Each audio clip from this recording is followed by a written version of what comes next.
ஒரு காட்டுல ஒரு நாய் வழி தவறி சிங்கம்லாம் இருக்கிற பகுதிக்கு எதேச்சியா வந்துடுது. வந்து சுத்தி முத்தி பார்த்தா ஒரு தூரத்துல நிறைய சிங்கம் இருக்கு. ஒரு சிங்கம் இந்த நாயை பார்த்து அடிச்சு சாப்பிடறதுக்கு ஓடி வருது.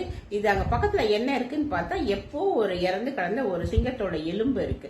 டக்குன்னு அது பக்கத்துல உட்காந்துக்கிட்டு நாய் வந்து பேசுது. அடடா, இந்த சிங்கத்தை அடிச்சு சாப்பிட்டதுல இந்த எலும்பு எவ்வளவு ருசியா இருக்கு அப்படின்னு சொல்லிட்டு சொன்ன உடனே சிங்கத்துக்கு பயம் வந்துச்சு. ஐயோ, இது நம்மள அடிச்சு சாப்பிட்டும் போடுங்க சொல்லிட்டு ஓடி போயிடுது. இத மரத்து மேல இருக்கிற ஒரு குரங்கு பாத்துருது. அது போய் சிங்கத்துக்கிட்ட சொல்லுது. அந்த நாய் போய் சொல்லுது, நம்பாத, அது எப்போ இறந்த சிங்கம், அதை வச்சு உன்னை ஏமாத்துது, நீ வா, நீ வந்து அதை அடிச்சு சாப்பிடு அப்படின்னு சொல்லி கூட்டிட்டு வருது.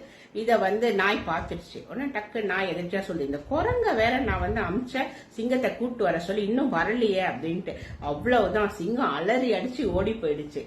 நம்ம வாழ்க்கையிலும் இந்த மாதிரி சிங்கங்களும் இருக்கும், குரங்குகளும் இருக்கும். உஷாரா இருங்க. சிங்கம் கூட பரவாயில்ல, குரங்கு கிட்ட ரொம்ப உஷார்.